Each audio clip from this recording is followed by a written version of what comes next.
Okay, and also the AAP is in fact holding a press conference right now. Minister Saurabh Bhardwaj is holding this briefing. Let's take a listen. उसको देख के समझ के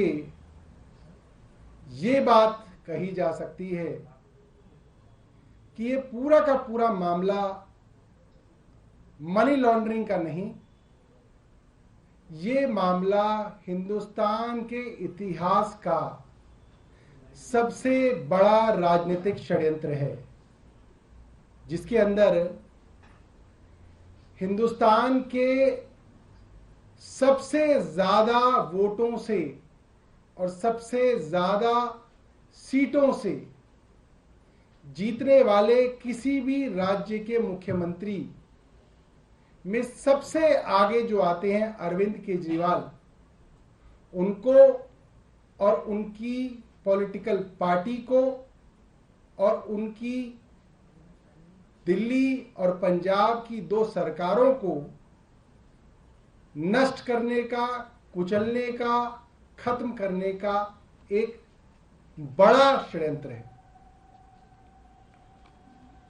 अब तक हम सब ने देखा है, हजारों करोड़ की बात थी, फिर सैकड़ों करोड़ की बात थी, फिर 100 करोड़ की बात थी। बातें तो करोड़ों की हो रही हैं। किसी भी जगह पे अब तक ईडी या सीबीआई को 1 रुपए की भी गैर कानूनी रिकवरी नहीं हुई, 1 रुपए की भी। ये अपने आप में बहुत बड़ी बात है। जब करोड़ों का हेर फेर हो और 1 रुपए की भी रिकवरी ना हो, तो इस जांच के ऊपर बड़े सवाल खड़े होते हैं। कई गवाहों के बारे में बार बार कहा जा रहा है कि गवाहियां हैं। मैं आपको कुछ गवाहों के बारे में बताना चाहता हूं कि उनकी गवाही किस तरीके से ली गई।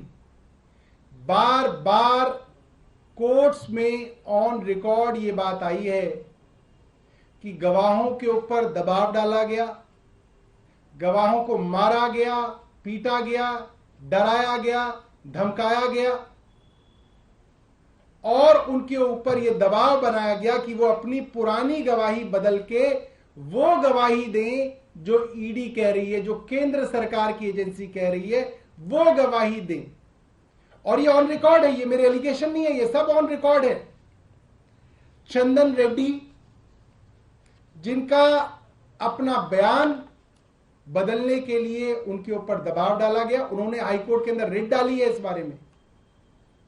उनकी रिट यह थी कि उनको इतना मारा गया, इतना पीटा गया कि उनके दोनों कान के पर्दे फट गए। ये हाईकोर्ट के अंदर रिट डाली थी उन्होंने। क्यों डाली थी? कि वो ईडी जो कह रही है वो बयान दे, अपने बयान को बदलें। अरुण पिल्लई का बयान है, ऑन रिकॉर्ड है।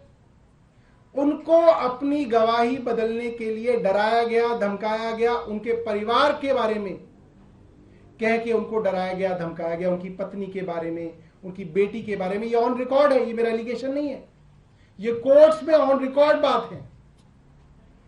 ऐसे ही समीर महेंद्रू, ऑन रिकॉर्ड है कि उन्होंने कहा कि उनके पिताजी को ईडी वालों ने अपने दफ्तर में रोका, उनकी पत्नी को एयरपोर्ट पे रोका गया और उनसे जेल में ईडी ने इस तरीके से जबरदस्ती झूठे बयान लेने की कोशिश की। ये ऑन रिकॉर्ड है।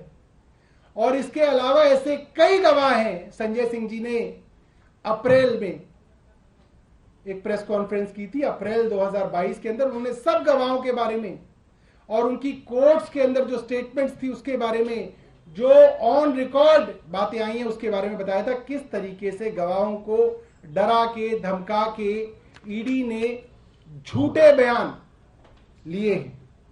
ये कहा जा सकता है ये पूरा का पूरा मामला फर्जी सबूतों और झूठे गवाहों पे आधारित है।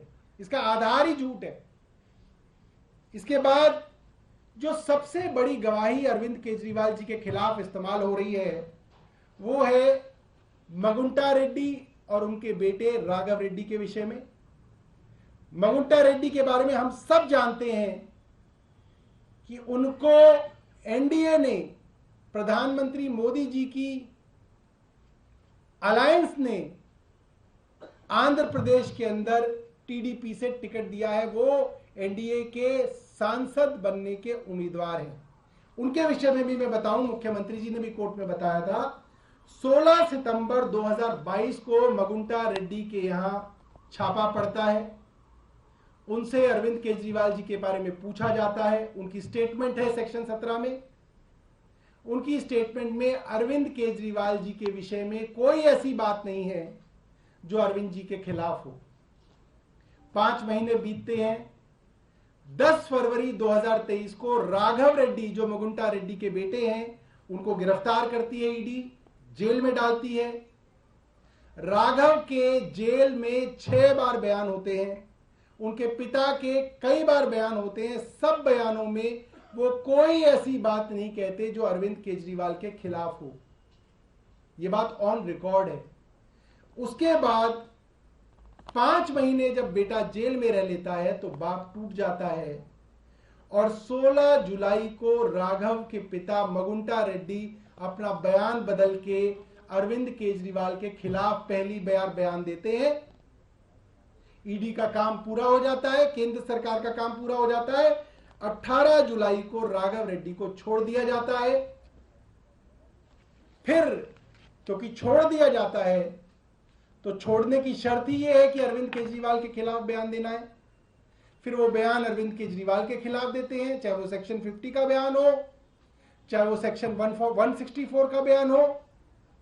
जब आपने एक आदमी को डरा ही दिया, धमका ही दिया, फिर इसकी क्या वैल्यू है कि वो बयान वो पीएमएलए के अंदर सेक्शन 50 में दे रहा है या 164 का बयान दे रहा है। डरा हुआ आदमी तो जहां चौराहे पे ले जाओगे तो चौराहे पे भी झूठ बोलेगा।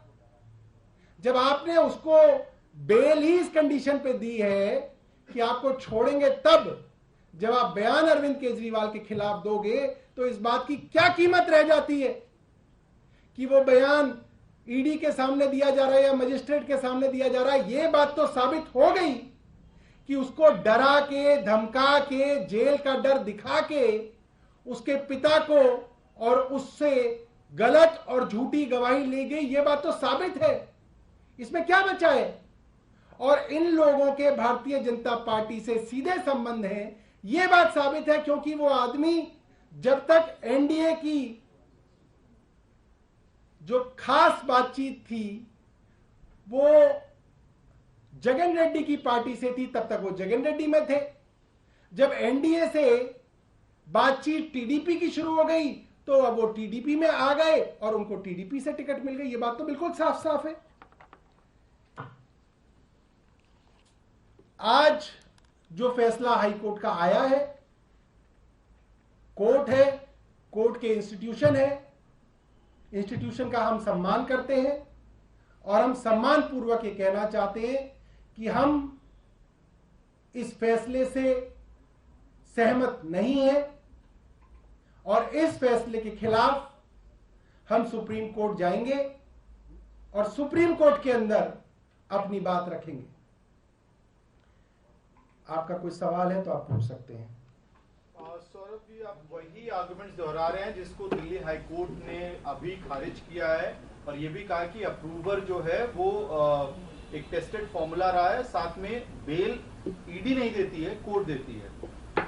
मैं यही बात कह रहा हूं कि आज जो भारतीय जनता पार्टी के प्रवक्ता टीवी पर बैठ के ज्ञान देंगे, प्रेस कॉन्फ्रेंस में जो ज्ञान देंगे, वो वही ज्ञान है जब संजय सिंह जी की बेल इसी कोर्ट में इसी जज साहब ने रिजेक्ट की थी तो यही बड़ी बड़ी बातें की गई थी कि हाईकोर्ट ने फैसला दे दिया।